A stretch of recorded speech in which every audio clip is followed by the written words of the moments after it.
Ito mga lods, good morning. Magre-repair po tayo ng alternator ng Ford Raptor. Ayan, Ford Raptor itong mga idolo. Gawin natin itong mga lods. I-repair natin, maingay yung bearing. Tsaka bubuuin na natin guys. Ito bago na po yung kanyang pulley. Ayan o, kung makikita nyo po. Ayan, kanina stock up.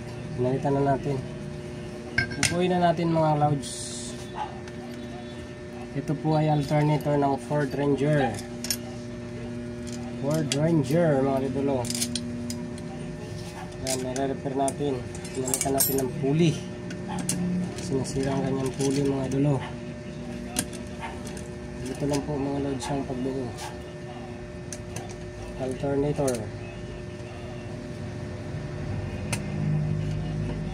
Kailangan maingat tayo sa pagbubuo nito mga lods kasi po more on rubberized po sila mga lods.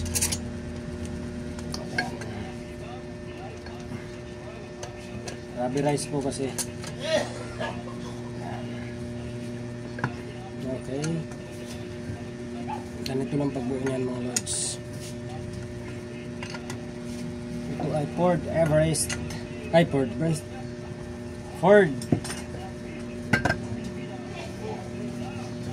Ang ganda ng likod.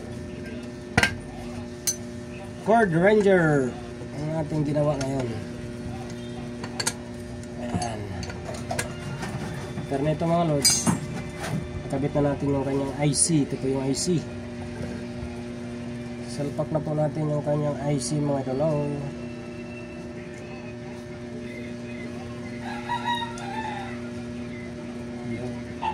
Ingatan lang po mga lods sa pagbuo nito kasi yung carbon brush po nito mga lods ay masilan po.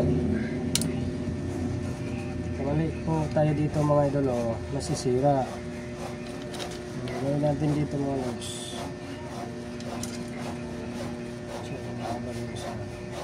Tsaka yung mga tornilyo po hindi pwedeng magkapalit mga idol. Tandaan po natin mga lods, hindi pwedeng magkapalit. Kung nagkapalit po yung tornilyo, ang maiksi may lagay natin doon sa kabila. Tatama po yun sa baba mga lods. Ang mangyari, magkakaroon po siya ng ground. Ayan, kailangan mga maiksi ay para sa mga maiksi din. Ang mga lods, binubuo natin ang alternator ng Ford Everest. Ford Everest, Ford Ranger. Ito ang alternator ng Ford Ranger mga idol.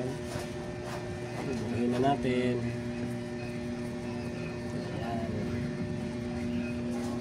Medyo mahirap lang din pagpalit nito mga lods. Tapos nare-refresh natin yung mga kanyang ano.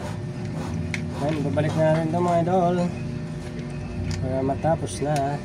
Ang plastic mga lods, i-press lang yan. Ayan po, napalo na siya ng rumeto. Okay na po mga idol. Nabuo na po natin ang alternator ng Ford Ranger. Okay? Ano mga idol? Ford Ranger alternator po.